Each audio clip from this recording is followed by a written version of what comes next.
Hello and welcome to episode 12 of season 3. My goodness, we made it here.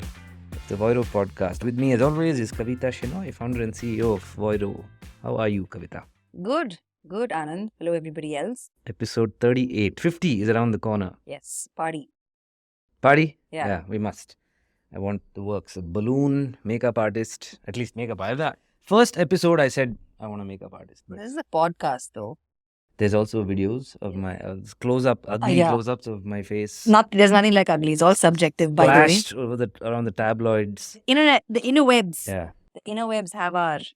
As they said in The Social Network, the movie, the internet is written in ink. See? It is. Speaking of the internet written in ink, I learned that DP Review is going away. The website where if you ever bought a digital camera 15 years ago, that's the only place you got a review. And Amazon bought it and they are shutting it down. But why did they buy it? I know. I want to know why did they buy it? Why did they buy shut it down, apparently. So what do they get I out was of listening to the Dithering podcast this week and they talked about, the world has moved to YouTube and Twitter and nobody buys cameras anymore and the phones are now good enough. And then towards the end of the episode, Ben Thompson said, you know what? Fuck Amazon. I used to use that website. I'm sure they know how to run storage space and keep a website alive. They have this thing called AWS. But anyway, but speaking of the internet written in ink, the Internet Archive has committed to storing and stashing away every page from DP Review. Heartwarming. On the not so heartwarming side, I wanted to table the fact that I have been very confused this week about many things. While everyone has been talking about GPT-4 and the advancements in AI, this week saw an open letter written by or signed by 1,000 people, including Elon Musk, Steve Wozniak, bunch of famous people. I know that Sam Altman's name briefly appeared and went away, and now nobody knows if the signatories are real or not. But it's a warning letter that basically says advanced AI could represent a profound change in the history of life on Earth and should be planned for and managed with commensurate care and resources. Unfortunately, this level of planning and management is not happening, even though recent months have seen AI labs locked in an out-of-control race to develop and deploy even more powerful digital minds that no one, not even their creators, can understand, predict, or reliably control. And they've effectively asked every AI developer to pump the brakes. Yes, it is. It's a very troubling time because there's no play. We've already seen the internet actually go into a spin some time ago. All of us actually have our phones in our hands now before we go to bed or get up in the morning. But the thing is that we probably started this habit, I want to say 6 years ago, maybe, right? People who had Blackberries at that point in time wouldn't be as hooked. It was more work, but this is actually taking like the place of giving you joy and happiness and numbing you and overusing certain parts of your brain and stuff like that. And look at your kids. They're doing the same thing. But they're doing it at the age of 9, 10 and 11, a time when we did not have this kind of stuff marring our lives. We were outside, we were playing. We were getting bored out of our brains, right? Which is a good thing for any human being, to be bored. And now, to be bored is to look at these people, your children in your house having this glazed expression on their face, phone or device, and it's beyond us now to try and figure out how can we best this, how can we make something that is more entertaining than this. And I think I'll sign that. I'm not an AI technologist or developer, but I'll sign it. Yeah, Everybody has signed it. Yishan Wong, who is one of the CEOs of Reddit, wrote a long Twitter thread and said, you know what's different about this letter? It's not written by people who are afraid for their jobs. Yeah. It's written by people who actually understand AI. You were on Varun Dugirala's podcast last year or the year before. And on a recent episode, he interviewed Sahil Bloom. And he talked about the fact that we've forgotten how to be bored. He said, when was the last time you were bored for like 3 hours? Unless you were in the driver's license office where you don't have cell phone reception and they had no newspaper for you to pick or even a visa office. Yeah. Which I think now allows phones in, but really, yeah, I think some of them do. But anyway, I at the same time I was reading about this, I saw a nice video from Chamath, Palihapitiya, Congratulations. Thank you very much. Who said, my analogy for where AI is going, he says, if you look back in time and look at the invention of the refrigerator, he said, sure, the people who invented it made some money. But you know who really made bank? Coca-Cola. He said, so for me, AI is the equivalent of the refrigerator. I don't know who Coca-Cola is in this analogy. I mean, that's very reductive, no? At the end of the day, if you're talking about AI versus a convenience like a refrigerator, I know it's highly technologically advanced for that time, but No, but you literally could actually put it into a particular shelf and say, this is what it will do for you. AI can just like, this whole thing about the Pope wearing yeah, the deep fake, jacket, it came on a group of mine and we were like, that's a really, really snazzy jacket. And I thought he was wearing it. I didn't think it was a deep fake at all.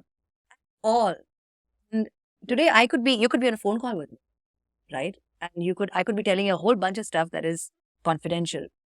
And maybe you are not here right now. Maybe this is not me. Yeah, how do you know? How do you know?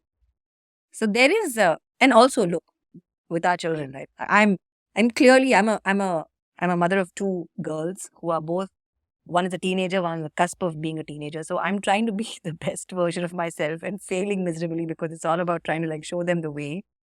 But it's hard. How do you teach your children to actually think for themselves instead of going to the internet and trying to find out, right? How do you teach them to retain information because you want them to remember and use their brain cells and not say, oh, I don't know, can I just look it up? It's like life is not always an open exam, but it's troubling. It's troubling for me, and it's also frustrating. Like I said, I'm confused. My equivalent parent problems right now, I just need to get the diaper on right. Maybe AI can help you there. And sometimes I hear. Listen, you showed me if anybody who. What did I do? Oh my goodness, Lena, right? You have a little girl. Anand has an app in his house, okay, which visualizes sleep time, feed time. Yeah, it's a good app. Huckleberry. And a whole bunch of other things. And it's like it's a graph that goes for 24 hours. And every time they hand the baby over to the next person to take over the shift, which, by the way, there are shifts in this house. You're not stuck with this baby, apparently, in this house, right? And when they take over that shift, they actually look at the app to find out where they left off. Good Lord. And I was like, what? First of all, there were no shifts in my house. Were there shifts in your house? No, there were no shifts in. I spent a grueling boot campy time with my mother, who taught me the ropes, and she told me, now, go live your life. I have taught you the ways. And that was it. This is the app. So all the oranges are all the feeds, and all the sleeps are like deep if it's deep, like dark if it's deep sleep, and light. Amazing. My shift is at 4 a.m. So if any of you want to chat, just call me at 4 a.m. It's fascinating. So yeah, I mean, at some point in time, I'm assuming that AI will come in here and, it'll start rocking the baby. I don't know about that, but I know two things. The hand that rocked the great AI version. There is Snoo. Snoo is a but the hand that rocked. Have you watched the movie Hand That Rocked the Baby? No. Oh my Sounds goodness. scary. Sounds like a horror movie. Yeah, it's like the nanny gone bad kind of situation. I know watch it, but what I do know is that every now and then from the other end of the house, I'll get did you put this diaper on? And you have done something bad. And then I open Instagram Reels and I immediately get a reel that says 3 ways to not mess up a diaper. So yeah, is doing his thing. Moving on. You put out an article on our Slack channel about Disney laying off and shutting down their entire Metaverse division. Yes. Just chop. Guillotine has dropped. So Bob Chapek was the one who actually brought this entire Metaverse thing into their fold. And now the other Bob, the original Bob, has taken over, right? Bob Iger has taken. So what Bob Iger is doing at this point in time, he's doing what our David Zaslav was doing as well. Cutting every single corner that can be cut, just to make sure that you're saving costs. It's like me. Yeah, it's like you. That's your job in this office. Yeah. So I don't know why you find it boring. People are going to town writing about this. People like Bob Iger who have come out of retirement to do this. Yeah. Oh my God. Anyway. So there's there's the Metaverse division that's shutting down. And over the last year, in all of Bob Chapek's speeches, he started to sort of drop it off his speech. Earlier, it was all about the fact that the metaverse was the new way of storytelling, and that's what be the new way that Disney's going. Sort of the Imagineers and Disney storytellers are going to be taking over and making sure that they're using AI in that way to delight their consumers. But then they soon realize that there's a lot that actually there's a lot of disservice to it as well. Related to that, I was reading a sad post on Reddit where there's this one designer, animator, who was talking about how from he would create a whole bunch of stuff in 3D and animation and so on and so forth. And he was really good at rendering all of this stuff because he had an eye for it, he understood the tech. And now it has become a situation where you just instruct the AI to do it for you. And you just have to slightly modulate it. It's almost like Iron Man and what's the person that creates everything in his workshop in Iron Man? I don't know, Jarvis. Whoever. There you go. Right. So there is. Thank you, Santosh. Yeah. So there's all of that, right? That's happening right now. So people are feeling undervalued. They're like, dude, I spent 12 years perfecting the art of how to make a realistic looking human hand for this video game. And now it's down to 2 commands and an AI tool. And all I got to do is try and figure out how it contextually fits into what's already there. Which is, like I again said, so reductive. Everything has been reduced to just nothing. Well, David Sachs says AI can do all of this, but can it unclog your toilet? Yeah. Maybe one day they'll have that thing that rotors that like a rope and goes down. Listen, I have had some intense situations. Very, very tense situations in the US because people use toilet paper there. It's nuts. I mean, let's not go there. But I'm just saying. I'm saying that I know tools to unclog it. I just remember my friend Anirudh and I wandered around New York City at 3 a.m. for 2 hours to find help, to get help to unclog. Ew. Yeah, don't go there. The metaverse thing is again confusing. Not confusing, but it's it's sad because this is the year of profits and cost cutting, and everyone's trying to be efficient. Last few years, Meta has announced all of their investments in the metaverse. Change their name. They changed their name. We read a book. A bunch of us in the office read a book by Matthew Ball which said the metaverse will change everything. It will. It has started rolling. There's no putting this genie back, right? It's not going. I do believe that the gaming industry is still where it'll all start. And I don't know if Disney is actively investing in gaming because I know they right now want to just vertically integrate and just stay the course for the next 2 years. What about healthcare? You think healthcare will... With the metaverse? With the metaverse, with... Yeah. AI for sure. Yeah, with metaverse. So, for example, if I want to... I don't know, if I want to consult somebody or if I want to show somebody how an operation is done. So, if you take the two generic domains of gaming and education, then I think within healthcare education, definitely. AI in healthcare, I think, is still powering through. Some very funky companies like Cure AI, who can get X-rays read in rural India without having to consult an expert. I think that those are really, really practical applications. I'm not sure about... I mean, for me, every time I think about the metaverse, I just associate it with virtual reality. That's because you're a Farmville kind of guy.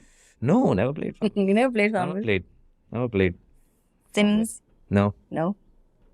Didn't feed any duck? No, I never did. Plow a field? Never did. I used to play Words with Friends. That was my favorite game. Yeah.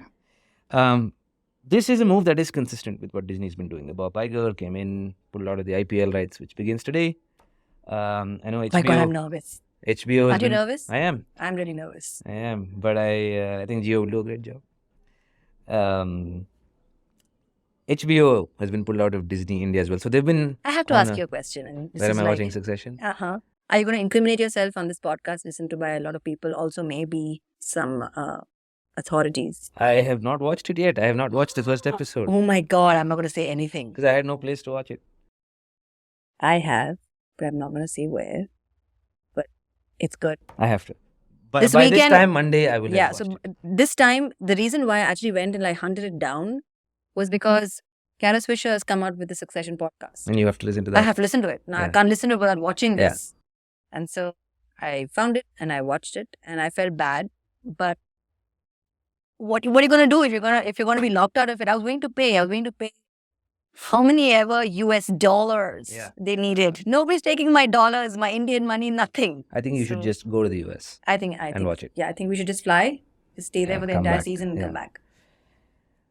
While we've been on a few gloomy topics, I want to move to something more positive. Gosh, all of this is gloomy, is it? Except Succession. I don't know. Some people think Succession is a very gloomy family. I But love Succession. I love it myself. Listen, on the note of Succession, have you been following Gwen Paltrow's? Yes. Yes. I want to be really rich. That's my ambition in life now. I just want to be rich. I just want to be rich and do this kind of stuff. Be like the Succession Yeah. family. Be like Gwen. You put up on our Slack channel.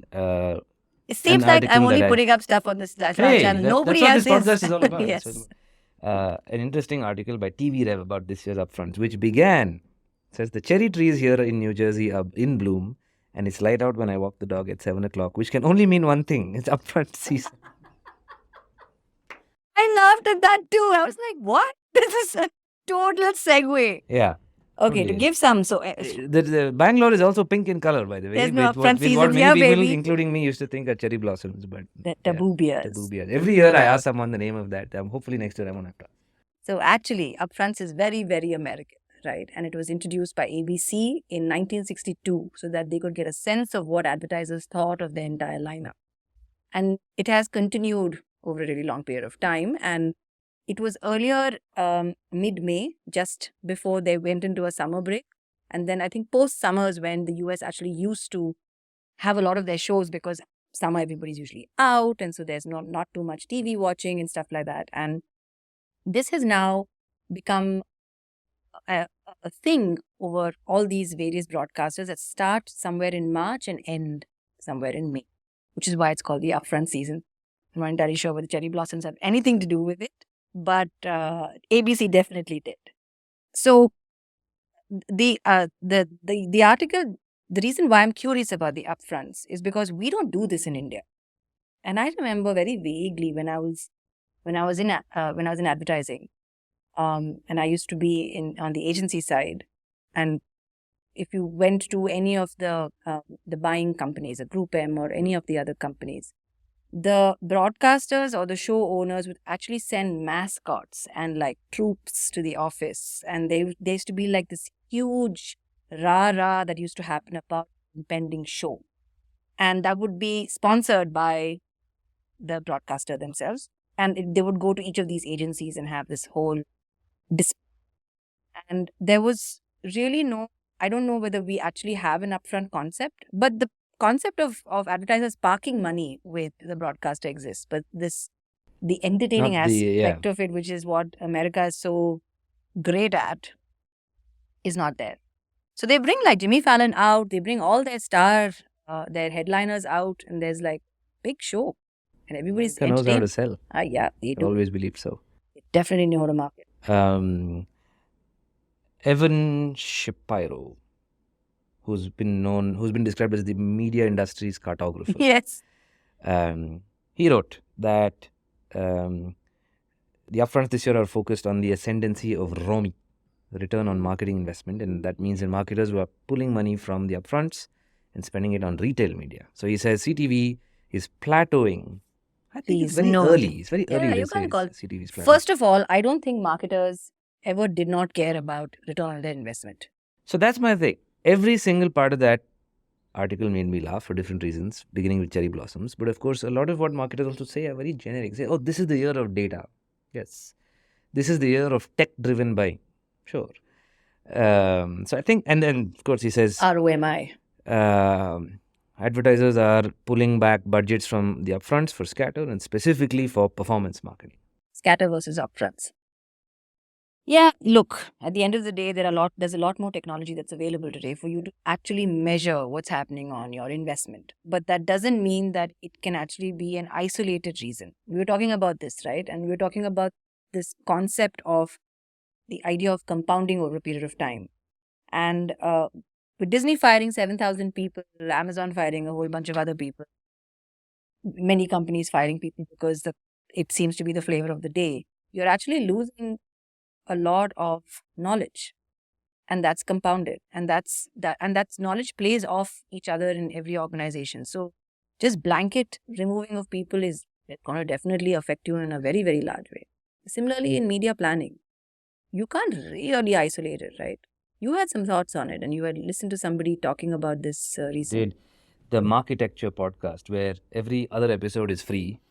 There is a paid version of the rest of the episodes, which I tried paying for, but the RBI's guidelines around two-factor authentication has put a spanner in my plans. But the US don't care about it. I try to pay for my New York Times, it cannot. New York Times gave me a year subscription for free because I kept bugging them about this, and they finally said, you know what? Just shut up. Take it. Just get off my queue. I'm not going to bill you for a year. So Ari Paparo's Marketecture podcast had Jay Friedman on as a guest last week, who is the CEO of the Goodway Group, which is an agency. So first of all, they talked about how the Gap has shut down their retail media business, which, like I said, my theme this week is sheer confusion. On the one hand, you have Evan Shapiro who says, retail is here to stay. Retail is here to stay, and CTV budgets are moving to retail. But Ari and Jay also laughed about it because they said the Gap is not a multi-brand retail outlet. So retail media doesn't make any sense. You're selling your own stuff. But they did address a couple of interesting points about Jay's focus areas. So one is, as a very side note, they talked about TikTok, like everyone did and like we did last week.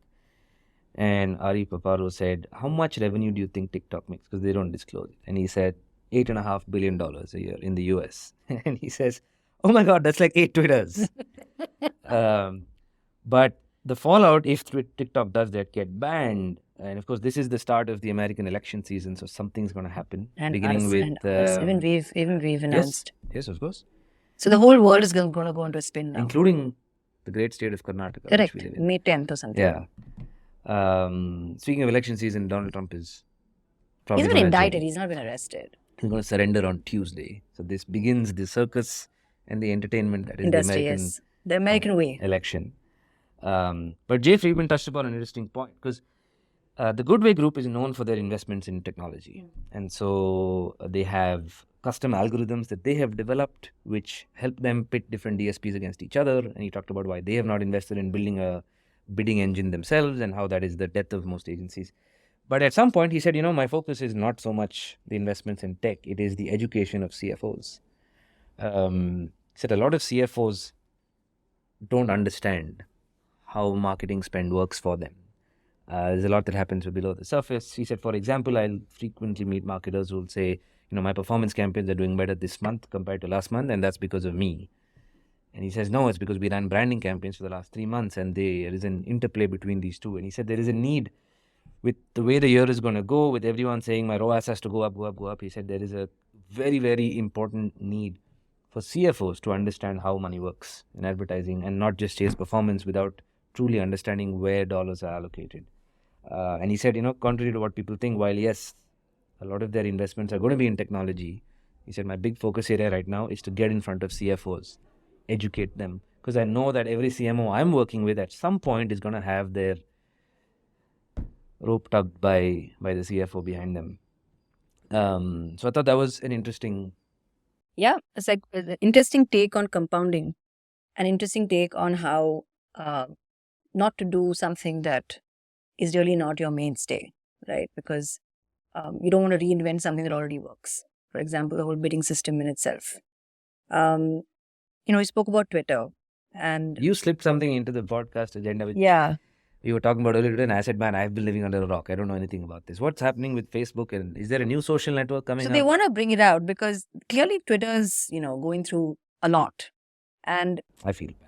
Yeah, I really it was a great platform. And see, you're already saying was. Oh my God. Yeah, it was a great platform. Right now, the experience is really shitty. I don't know whether you see it. I can't find the stuff that I used to find earlier. And it's going to get worse. Yeah, my recommendations are all over the place. There are ads everywhere in odd places, and I don't know. It's a very shitty experience right now, and I don't have anywhere else to go to. I'm not going to go to Cool or Cool. Yeah, Cool. Yeah. there's another one, right? Mastodon. Mastodon. Yeah. So What about Truth Social? You know, Truth Social. no, none of them. Apparently, Facebook wants to get into this, and they're calling it a federated social system, I see. right? A social network, sorry, a federated social network where they have a lot of people contributing to the way the social network is run using community guidelines. And if you think really carefully, Twitter is that already. YouTube has always been that. It is driven by community guidelines. Reddit, similar.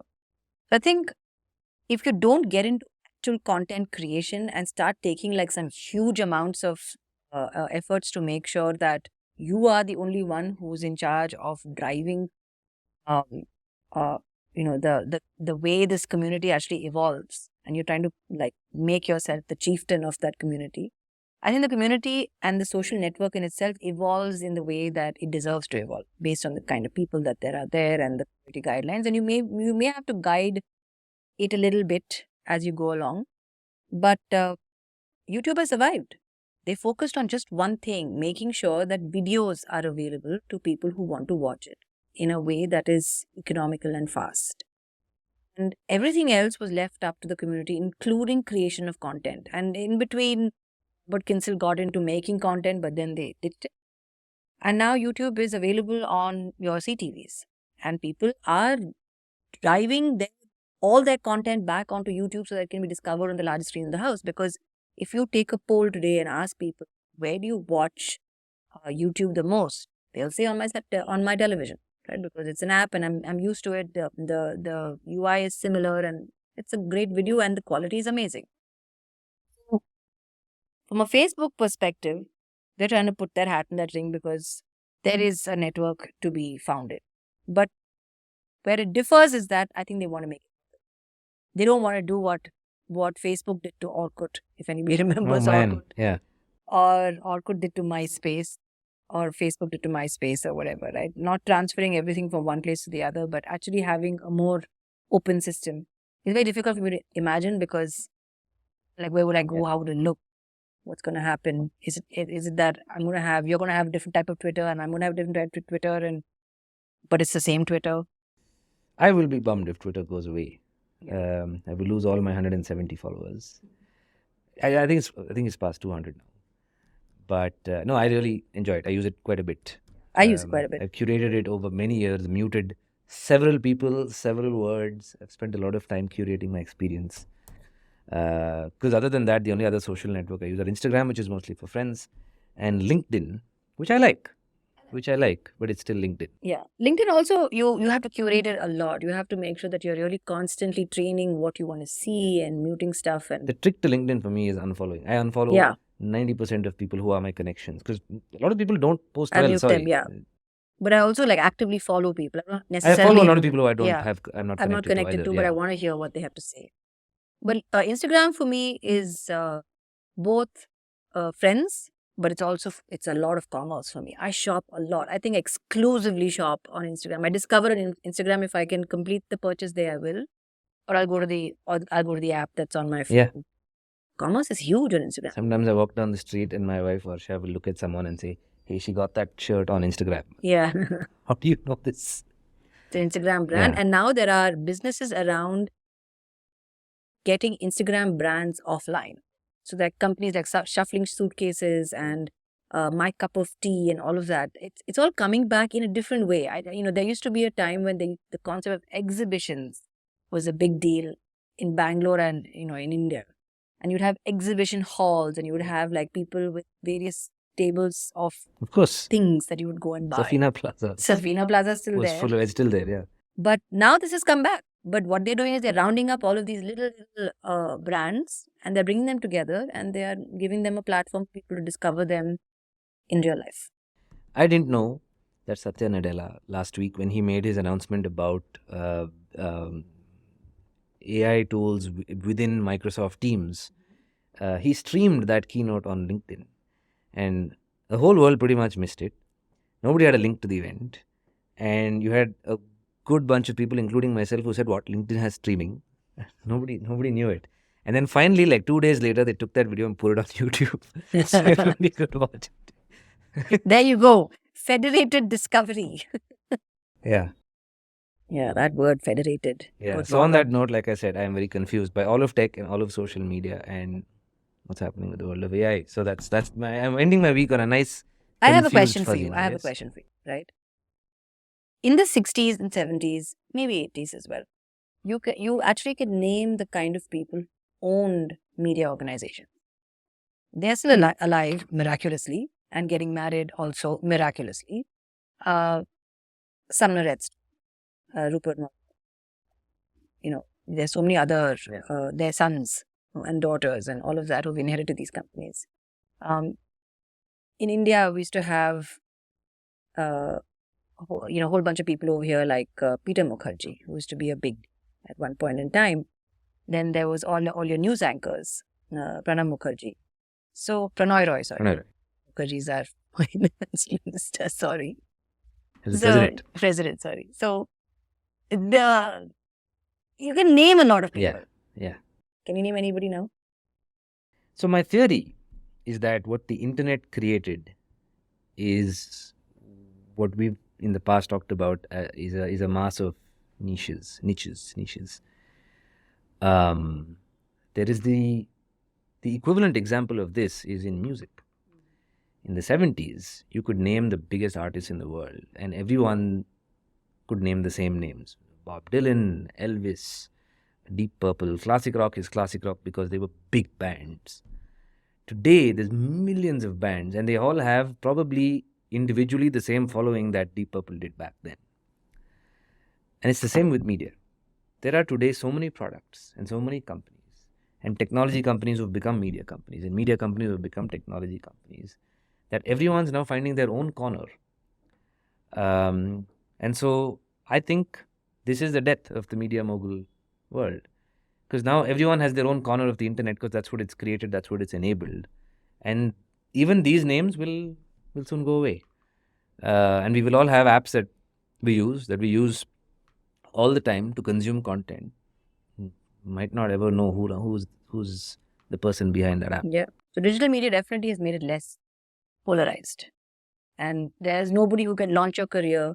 There's nobody who can excite the masses of people and sort of get them enthralled with the show that everybody sits down at 9 p.m. and watches, which is it's sad in a way, but it's also great in a way. But there's nobody there's nobody who you can say, oh my God, is this is what they're going to come out with. There used to be a fervor behind, say, KBC. There used to be, you go back in time also because there's nothing else to watch, I guess, Chak Chitrahar and whatever else was there, but that's really old. But even Saregama, all your shows that were like these like, that brought people together, no longer exist. And to come together, I need to be on Twitter. I need to have an opinion. I need to watch a podcast. I need to have watched it before everybody else has watched it. I need to have either watched it before everybody else has watched it, if it's like appointment viewing, like what HBO does, or like to the extent where I just like shut myself off and just race through the entire series. So I'm done, right? And I'm done, right? So there is no, we've lost something. We've truly lost something. We have, for sure. A lot of older economic theories always point to the fact that prosperity is basically correlated with an abundance of choices. But this is the negative side of that. It's true. There's a TikTok video which I watched on Reels the other day, where this guy goes up to strangers on the road, and strangers are wearing headphones. And he says, hey, what are you listening to? And then he basically makes a playlist. That's his thing. And I watched the video for 2 minutes and I had not heard a single song. Oh, nice. I had not heard a single artist that people are talking about. But they were all in the US, right? Yes. Yeah. So I see the US has a very big culture of both SoundCloud as well as different ways in their radio. A lot of the songs that Sirius XM. Songs don't make it out of the US. I mean, only the really, really top headliner songs make it out. Similar to the stuff that's here in India as well, right? So there are a lot of like regional stuff that the rest of the world doesn't. But now everybody knows RRR, but that's a different thing altogether. But see what they had to do to get a Telugu song right out there. They had to go to the Oscars and and really like work that crowd. Hey, you promised me you'd take me to the Oscars. Yes, it's around the corner, man. Yeah, there you go. We start with the Emmys. We work our way up there. Okay, so that's the week. I know that's very confusing. There's a lot of stuff on the table. It's also the end of the quarter, end of the financial year here in India. We're going to be starting the next financial year on a completely fresh new note. Lock in. Yes. Although it's just like just another day. What do you mean? I love it. I like ending the quarter and starting a new quarter. I feel like it's like a fresh start, and I can like make whatever was wrong the previous quarter right. So thank you for listening, and we will see you next week. Take care. Bye.